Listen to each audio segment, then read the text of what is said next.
Assalamualaikum good people. Welcome back to Ashraf channel. Guys, last week kita ada digemparkan dengan satu berita yang melibatkan negara jiran kita, di mana ada berlakunya satu rusuhan di sebuah stadium bola sepak lahan khususnya. And Acap tertarik sebab nak bahas benda ni sebab yelah, kita dekat Malaysia ni pun boleh tahan fanatik bola ni kan. Tapi tak apalah, kita akan cerita lah sekejap lagi. Oh, dahsyat cerita dia. Macam mana daripada fanatik bertukar kepada tragedy. Nampak tak? Alright. So guys, jangan lupa tekan like, subscribe, juga hit bell notification. Kita layan intro macam biasa. And let's go. Roll it.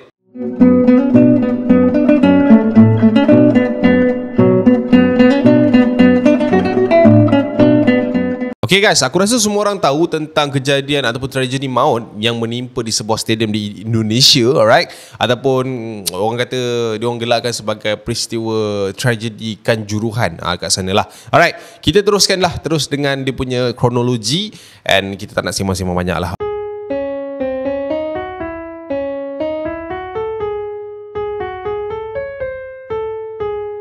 Okay, kita tahulah guys, benda ni bermula daripada sebuah perlawanan bola sepak yang melibatkan dua pasukan lah, which is satu ni Arema FC dan juga Persebaya Surabaya.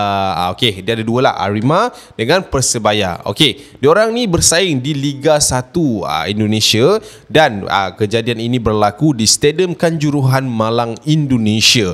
And apa yang kita dapat kat sini, ini info tambahan lah. Alright, diorang kata stadium ni dikatakan boleh memuatkan seramai 42,000 orang, dan pada malam kejadian tersebut, which is pada 1 Oktober tahun 2022, difahamkan seramai 40,000 orang penyokong yang telah pun hadir ke stadium tersebut. Alright, berlakunya rusuhan pada malam tersebut adalah bermula daripada bahagian penyokong Arema tadi itu yang dikatakan tidak berpuas hati selepas pasukan mereka tewas 3-2.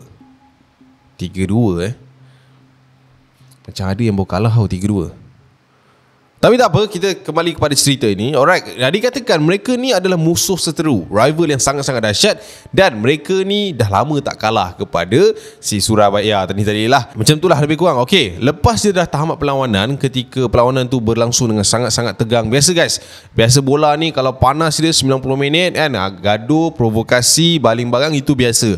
Tapi apabila keadaan mula tak terkawal adalah pada saat selepas tamatnya perlawanan. Dikatakan penyokong Arema telah pun bertindak merempuh masuk ke dalam kawasan padang untuk menyerang pemain dan juga pengurus pasukan akibat kekecewaan mereka terhadap kelab tersebut. Alright, pada mulanya dikatakan pihak polis cuba melakukan tindakan untuk meredakan keadaan dengan memaksa beribu, tak silap Acap waktu tu, penyokong-penyokong yang masuk untuk duduk kembali ke tempat mereka. Senang cerita patah balik lah, janganlah masuk kan sampai padang kan, dah tak ngam lah kat situ kan. Tapi guys, kalau dah ribu-ribu tu macam mana nak kawal kan, masing-masing dengan emosi dia masing-masing. Bila dah beribu turun tu, keadaan dah jadi tak terkawal sehinggalah menyebabkan 2 orang pegawai polis terbunuh di kawasan tersebut. Dan setelah benda tu jadi, dia dah nampak 2 orang mati tu tadi kan, pihak polis terus memaksa anggota mereka untuk melepaskan gas pemedih mata ke arah penyokong-penyokong tersebut.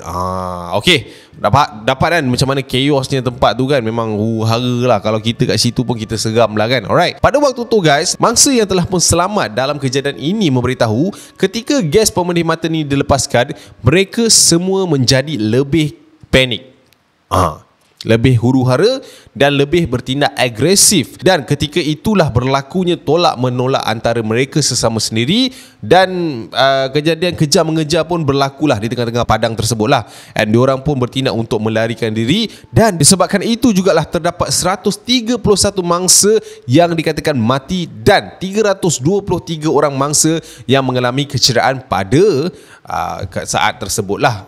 Gila kau, dah lari-lari dah terpijak-pijak macam tu, mahu tak mati. 131 bukannya sikit. Wish, memang tragedi lah kan. Alright, mangsa yang mati itu juga terdiri daripada 2 orang pegawai polis, ada 32 orang mangsa yang melibatkan kanak-kanak yang berusia lebih kurang 3 tahun hingga 17 tahun. Aduh, perit nak baca benda ni. 3 tahun, kau bayangkan tengah lari-lari terpijak budak 3 tahun. Ya Allah, apa salah dia kan. Alright, mangsa yang mati di stadium adalah seramai 34 orang dan selebihnya meninggal dunia di hospital. Dan terdapat juga banyak kenderaan yang berada di situ, termasuk trak polis telah pun dibakar ataupun diterbalikkan oleh penyokong-penyokong tersebut. Alright, polis juga mengatakan seramai 3,000 orang penyokong telah pun menyerbu masuk ke dalam padang ketika itu. Dan keadaan menjadi huru-hara sehingga melibatkan kematian dan keadaan tidak terkawal. Oh my god. Aku tak faham lah. Tengok boleh je lah bola tu, kan? Kalau dah kalah tu nak buat macam mana, tak ada rezeki lah. Ni sampai membunuh-bunuh, mati-mati bagai. Hai, pening lah. Tapi guys, apa yang jadi pada malam tersebut ataupun melalui insiden yang berlaku tu, Presiden Indonesia ada keluarkan statement ataupun arahan. So inilah dia. Saya menyampaikan duka cita yang mendalam atas meninggalnya 129 orang saudara-saudara kita dalam tragedi sepak bola di Kanjuruhan, Malang, Jawa Timur. Saya telah meminta Menteri Kesehatan dan Gubernur Jawa Timur untuk memonitor khusus pelayanan medis bagi korban yang sedang dirawat di rumah sakit agar mendapatkan pelayanan terbaik. Saya juga telah perintahkan kepada Menpora, Kapolri, dan Ketua Umum PSSI untuk melakukan evaluasi menyeluruh tentang pelaksanaan pertandingan sepak bola dan juga prosedur pengamanan penyelenggaraannya. Khusus kepada Kapolri, saya minta melakukan investigasi dan mengusut tuntas kasus ini. Untuk itu, saya juga memerintahkan PSSI untuk menghentikan sementara Liga 1 sampai evaluasi dan perbaikan prosedur pengamanan dilakukan. Okey guys, Presiden Joko Widodo ataupun Jokowi mengarahkan untuk melakukan siasatan yang menyeluruh dan membuat semakan semula terhadap prosedur keselamatan yang melibatkan semua perlawanan bola sepak di negara itu. Beliau juga meminta untuk Persatuan Bola Sepak Indonesia menangguhkan semua perlawanan Liga 1 sehingga proses penambahbaikan keselamatan itu selesai. Seorang Menteri Kanan berkata, Indonesia akan memberi pampasan sebanyak 50 juta rupiah kepada semua keluarga mangsa yang terlibat. Lah, berapa banyak 50 juta tu? Faham tak? Apa boleh buat dengan 50 juta tu? Boleh kembalikan ke? Tapi tak apalah. Okey guys, selain daripada itu, Pengerusi Jawatan Kuasa Disiplin PSSI Erwin Tobing mengatakan 2 orang pegawai Arema FC telah pun digantung seumur hidup oleh Persatuan Bola Sepak Seluruh Indonesia PSSI disebabkan berlakunya rusuhan tersebut dan tidak dapat mengawal keadaan dalam keadaan yang lebih baik. Pegawai tersebut adalah Abdul Haris, iaitu Pengerusi Jawatan Kuasa Penganjur Arema, dan seorang lagi pegawai yang bertanggungjawab berkaitan dengan unsur-unsur keselamatan, dan mereka juga dilarang melakukan apa saja aktiviti yang berkaitan bola sepak seumur hidup mereka. Langsung. Selain itu guys, PSSI juga telah pun jatuhkan hukuman kepada kelab bola tersebut dengan denda sebanyak 250 juta rupiah. So itulah yang berlaku pada hari tersebut. Dikatakan juga ada beberapa footage CCTV yang melihatkan, kita boleh nampak dekat dalam padang tu. Kalau kita nak recap balik kan, dalam padang tu guys, ramai gila orang turun. Ada tau footage tu kan, bila diorang turun macam lautan manusia tu, keadaan memang tak boleh nak kawal lah. Dalam stadium maupun luar stadium berlakunya rusuhan besar-besaran hingga melibatkan kematian. Alright, so kita nak cerita tentang beberapa maklumat tambahan yang kita dapat jugalah, alright, berkenaan dengan kes ni.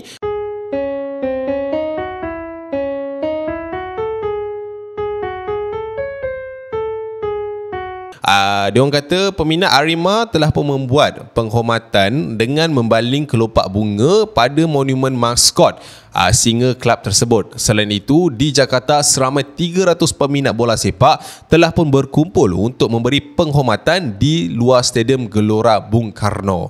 Kelab bola sepak seperti Manchester United dan juga Barcelona ada menyiarkan penghormatan mereka secara online, dan kelab-kelab bola sepak di Sepanyol dikatakan juga memberi tanda hormat dengan berdiam diri sebelum perlawanan bermula selama 1 minit. Alright, kita pun nak cerita sikit lah guys tentang kejadian rusuhan-rusuhan yang berlaku dekat stadium ni. Ini bukan kali pertama dalam rekod bola sepak ataupun sejarah bola sepak dunia ni. Sebelum ni dah pernah ada, so kita recap sikit lah. Alright, pada tahun 1964 seramai 320 orang telah pun terbunuh dan lebih 1,000 orang yang tercedera dalam insiden rempuhan di Stadium Nasional 5 yang melibatkan perlawanan kelayakan Olimpik antara Peru dan juga Argentina. Itu satu.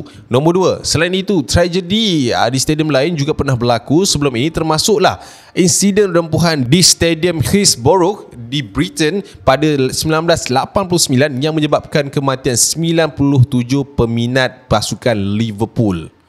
Ini aku rasa penyokong-penyokong Liverpool tahu benda lah ni.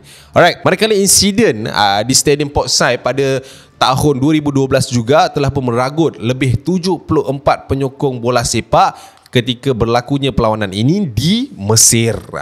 Itulah dia guys, cerita yang kita nak kongsikan kepada korang. Mungkin ada yang terlepas bas dan sebagainya.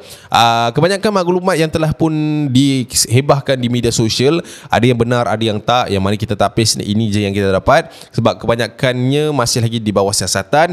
Dan dikatakan juga FIFA tengah dalam proses nak ambil tindakan terhadap Liga Indonesia dan juga pasukan-pasukan yang terlibat. So kita tunggu je lah keputusan mereka. Kita doa yang baik-baik saja kepada semua penyokong-penyokong bola sepak di Malaysia maupun di seluruh dunia.